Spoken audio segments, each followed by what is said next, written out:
In the Appalachian coal town of Payne's Creek, there was a procession on the second Sunday of every May, dressed in white robes like ancient druids. The mayor and the Protestant clergymen led 3 bulls, garlands hanging from their necks, down the town's main street and up into the mountains. There, rumor had it, they were offered to the Owl Man, who, if not appeased, would wreak havoc on the small West Virginia town. My dad never believed the legends of the Owl Man. He called it a pagan superstition, and whenever the procession would pass our cramped 3rd-story apartment, he would cross himself and utter a prayer. A native of Calabria in southern Italy, he was a devout Catholic. Every morning, before his shift in the mines, he attended Mass, and every night he prayed with the rosary. My father and the other immigrants brought into work in the mines may not have believed in the Owl Man, but much of the town, the descendants of the Scotch-Irish and German settlers who had inhabited the mountains and hollers around Payne's Creek since the early 1700s, did, and they knew what would happen if the Owl Man was not appeased. In 1921, 3 years before I was born, the new bridge over the Monongahela River collapsed one summer morning, sending 117 souls on a passenger train bound to Cleveland to their doom. Some blamed the engineering firm for the disaster, but many of the townspeople blamed the Owl Man, claiming he was upset at the scrawny bulls offered to him that past May.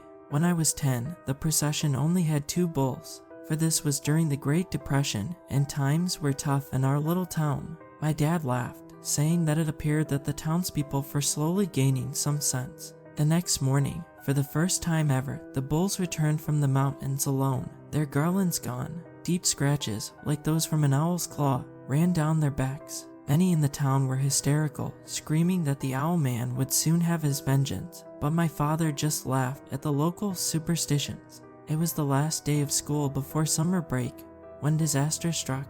I remember staring at the clock, counting down the minutes till freedom, when I heard several loud bangs. I looked out the window and saw thick black smoke rising from the mine 2 miles in the distance. I and most of my fellow classmates ran towards the door. Our teacher, Ms. McCune, yelled at us to stop, but we kept running, for nearly every child in the town had relatives who worked in the mines. By the time I arrived at the mine, several hundred people had already gathered outside a hastily erected barricade the police had set up.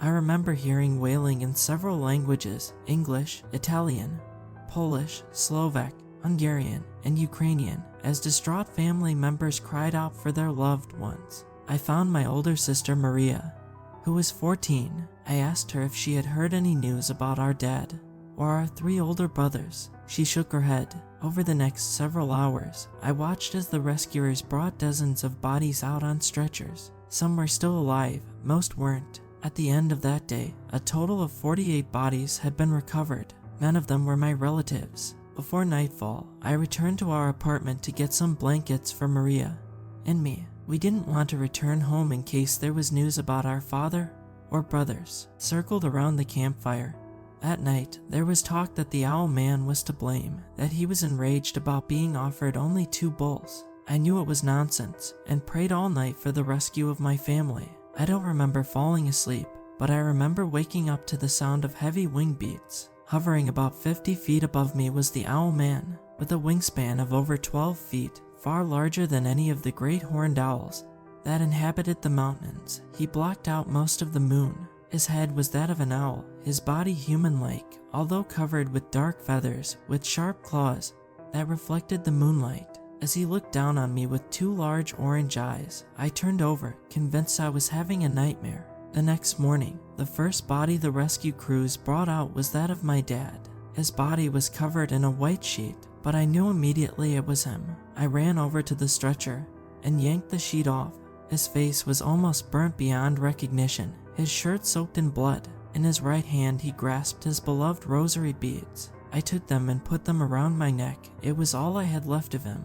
Over the next few days, hundreds of other bodies were recovered, including those of 2 of my brothers. That of my oldest brother, Jim, was never found. I held out hope, but eventually came to accept he was gone. My mother having died from tuberculosis 4 years earlier, my sister and I, like dozens of others of the town's children, were orphans. We were sent to live at a Catholic orphanage in town. The first day I got there, one of the nuns asked me what my name was. I told her it was Giorgio. She told me that I was in America and that my name from now on would be George. I started crying, and she slapped me across my face, the first of many beatings I suffered there. A few weeks after arriving at the orphanage, the mayor came in just before dinner time, dressed in a three-piece black suit with a matching top hat. He said that a wealthy banker from New York City had read about the disaster and wanted to adopt 2 children. He asked us to write our names down and put them in his hat. I wrote my name as neatly as I could, praying that I would get chosen.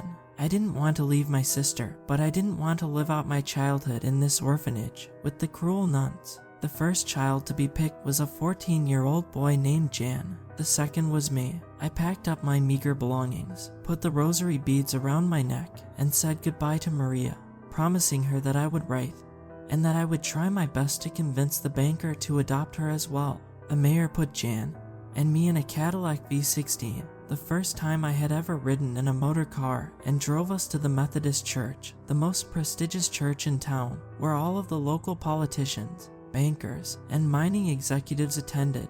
I had never been inside before and was surprised at how plain it was. No stained glass or statuary, just simple whitewashed walls and oaken pews. I was told that the banker would be here to collect us shortly. We were given clean white robes to put on and given some chicken soup and buttermilk biscuits with apple butter to eat. The rations at the orphanage being meager, I devoured it quickly. Almost immediately, I felt sleepy and dozed off.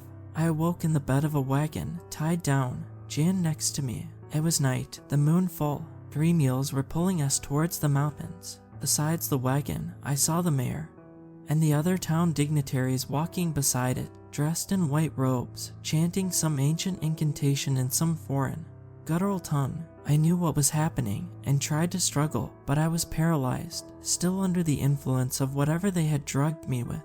We slowly made our way up the dirt path into the mountains. Far off in the distance, I heard what sounded like the hoot of a large owl, and I thought back to my nightmare outside the mine. After what seemed like hours, we arrived at the edge of a rocky ravine. We were untied and dragged off the wagon. I tried to run, but my muscles were still sluggish. The wicked men chanted some prayer in the strange tongue before the mayor pushed Jan, and then me, into the ravine.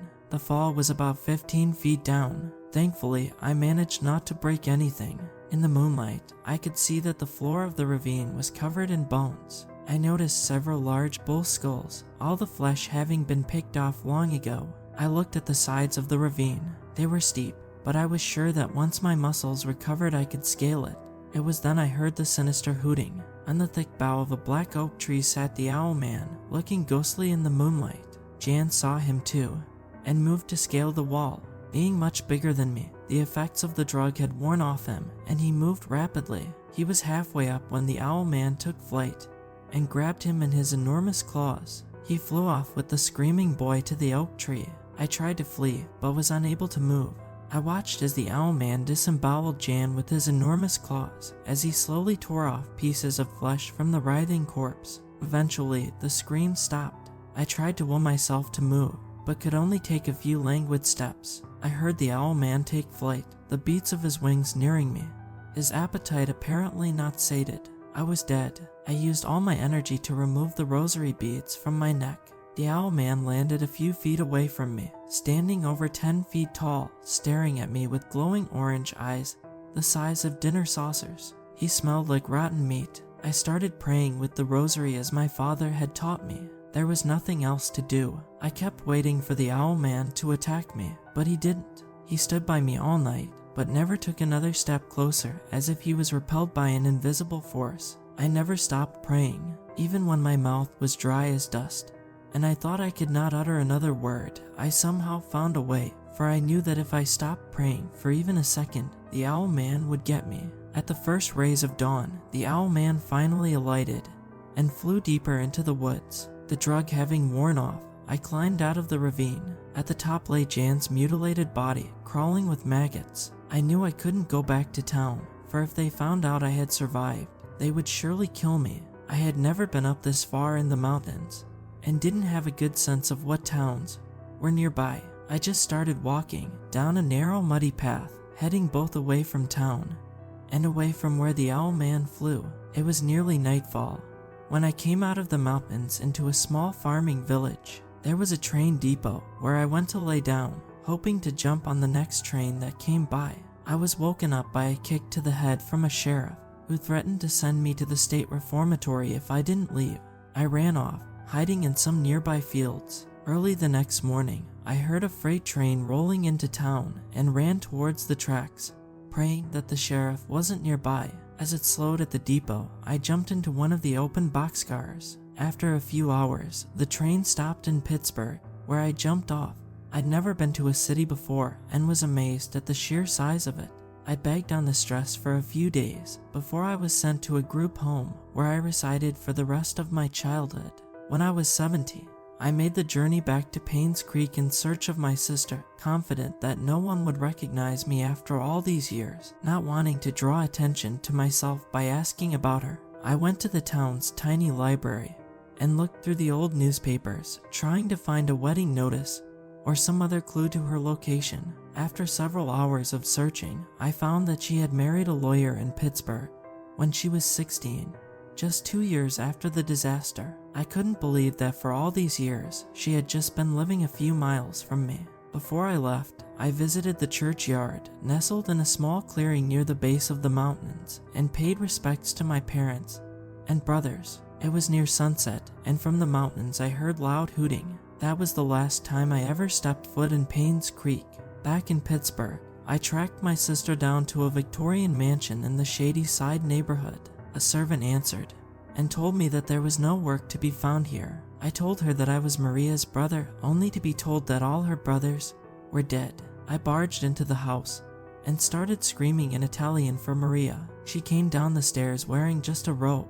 She stared at me for a few seconds before recognizing me. She hugged me, crying, telling me that she had been told that I had died in an automobile accident.